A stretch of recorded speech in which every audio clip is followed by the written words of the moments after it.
So should you do a podcast or a show or any kind of show solo or with an interviewed guest? So if you're gonna have a show, should you do a solo show or have a show with a guest? This is a question that a lot of people have when they're looking to start, say, a podcast or a YouTube channel. There's advantages and disadvantages to both. When it comes to doing a solo show, let's just take, for instance, a podcast, it's so much easier to do scheduling. It's so much easier for you to sit down yourself and knock out 4 or 5 episodes for the month, and then you're gonna knock them out and just be done with it. Whereas if you have a show with guests on it, like I have, called the REI Marketing Weekly, you've gotta go through all kinds of scheduling sorts with the guests and make sure that you have an alignment with them, and then you actually get them on the show, record the Zoom, and then push it out, making sure you're tagging them in all the shows and stuff like that.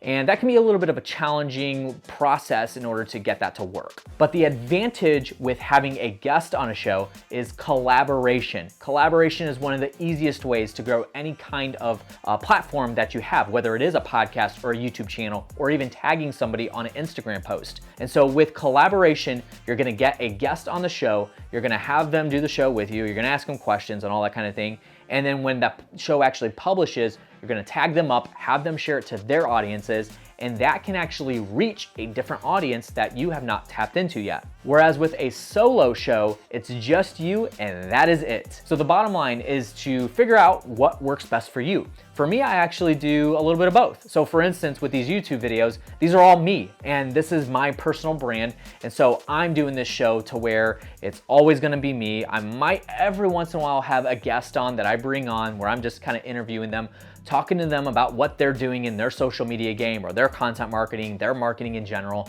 But for the most part, it's always going to be me.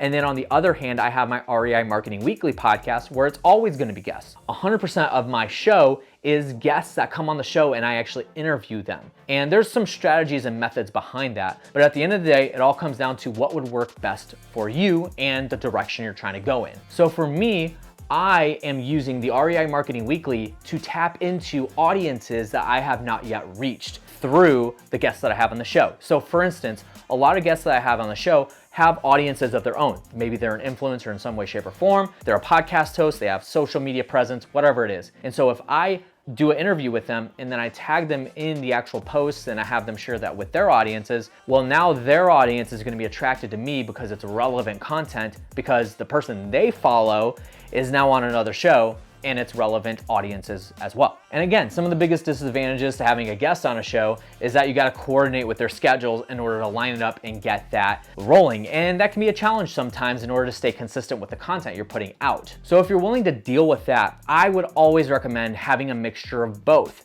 Having maybe some shows that you have actual guests on, and then maybe having other types of content where it's just you, because you still need to build a brand in some way, shape, or form. And having guests on the show on a consistent basis is not always the key to actually build that kind of a brand. So this is gonna be a little bit of a shorter video, but the bottom line is a lot of it depends on you and what you want to align with. Do you have a purpose for having a guest on the show, or is it just you, and is that okay? So hopefully this video brought you some value. If it did and it gave you some direction, make sure you give it a big thumbs up. Click the subscribe button below if you haven't already, and then go down in the description and check out all the links that I have down there in order to connect with me, including follow me on Instagram, TikTok, Facebook. And then I do have a 1-hour consultation call that you could book down there. There's a link in the description, so make sure that you get that booked up. Thank you guys for watching, and I will catch you on the next one. See you later.